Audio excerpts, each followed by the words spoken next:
Great. Hope everybody's had a refreshing break. So for our next sponsor spotlight, we have Eric Curley, Technical Sales Manager from IBM. Thanks. All right. Hello, everybody. Can you guys hear me? You guys hear me okay? All right. So I know that I'm holding you guys up here from drinks and fun here in the afternoon, so I'm going to be brief. My name's Eric Curley. I'm one of the threat intelligence managers for our security intelligence platform. And today what I'm going to do is we're going to talk a little bit about threat detection and how to respond to these threats through the QRadar and resilient incident response platforms. So some of the things we're going to talk about to start off with is, how do we do effective threat detection, right? So seeing everything is key. Being able to go ahead and consolidate all of those data silos and be able to go ahead and get all of that information to make an informative decision around. Being able to automate this information helps us provide some actionable intelligence through analytics, and then some easy ways to do trend analysis, be able to go through and do threat hunting through some easy searching, as well as advanced ad hoc query languages. So the first thing QRadar can help with is being able to go through and get all of that information under that, that singular pane of glass. So things like EDR, endpoint, network activity through flow information, being able to take database activity and other cloud and data sets in your environment, and be able to go ahead and make sense of it, prioritize information, and be able to go ahead and point out and easily identify those insider and external threats. But also, where's our critical data, okay? Who's got access to it? Where is it going? What's the usage of this information? We all have different market verticals, whether it be retail, finance, healthcare, et cetera. But critical data is basically, our brand, right? So being able to go ahead and understand how we're going to protect that and how it's utilized is key. So this is a little X-Force blurb here. Basically, for those who don't know, X-Force is our research and development team. They go through and basically watch thousands of customers, billions of events per day, and provide actionable intelligence down to our security platforms like QRadar.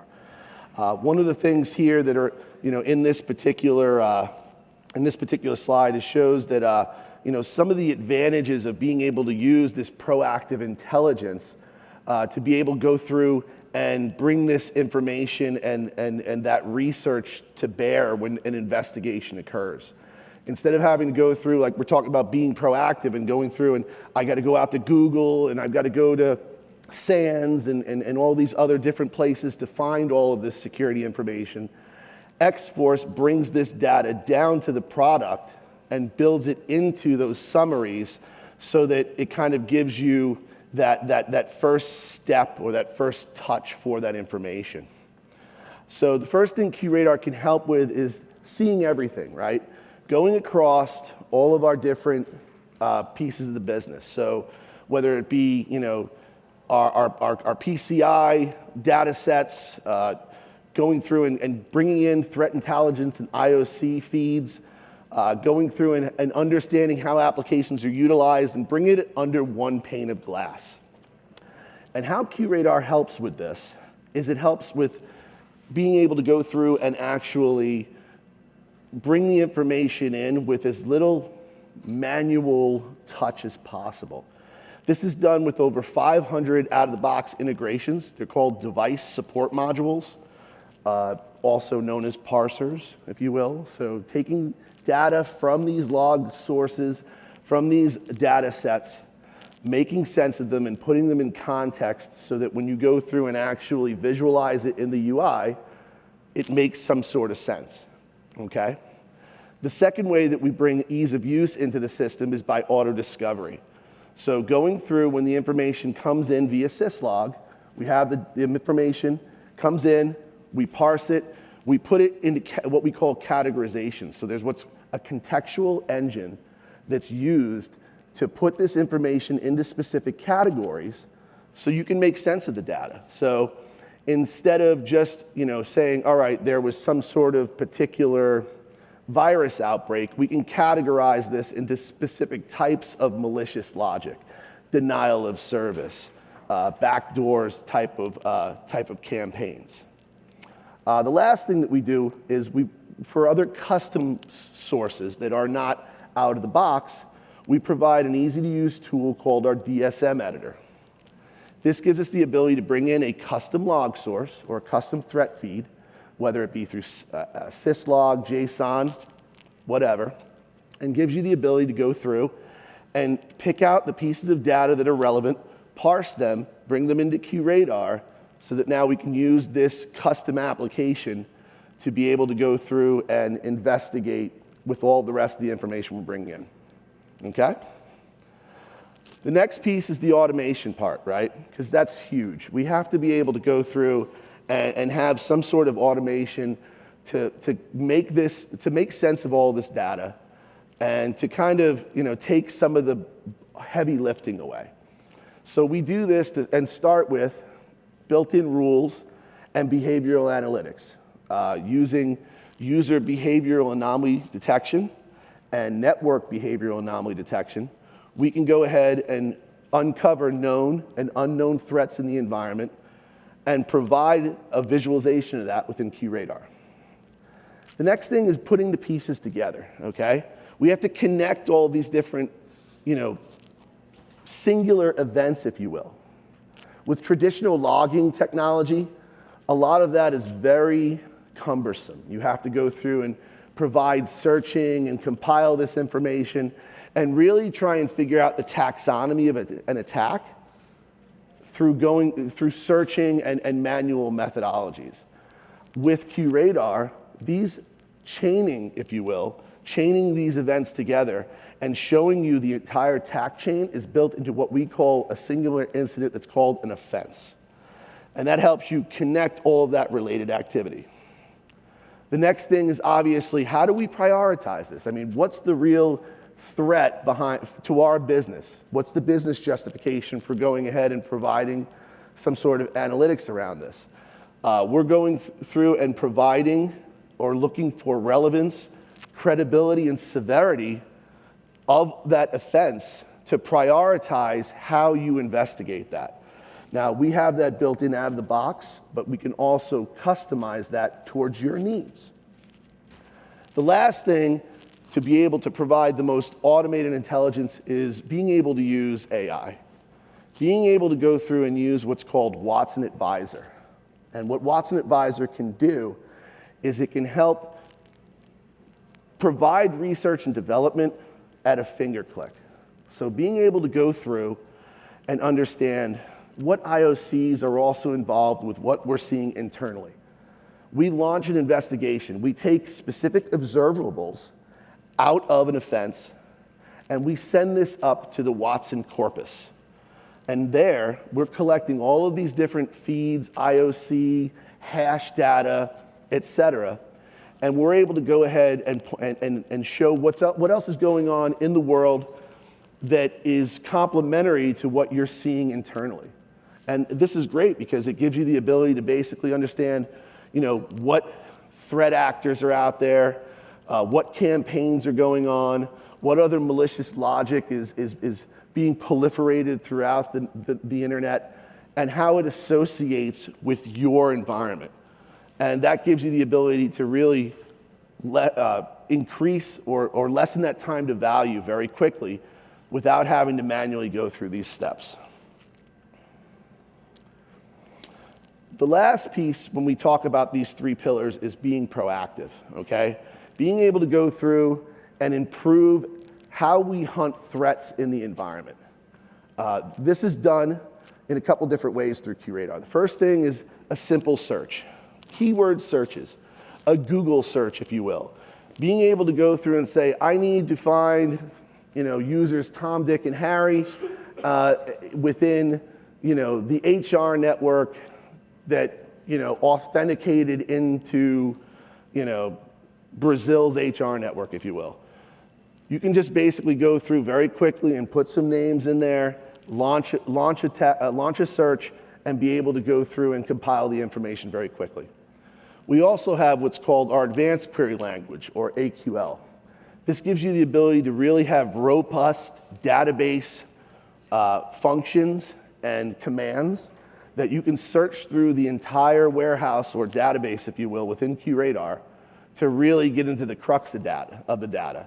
You know, there are predisposed or predefined fields already built into QRadar, but you have the ability to massage the information, have it view any way that you see fit, and then have the ability to go through and do that data mining and that trend analysis.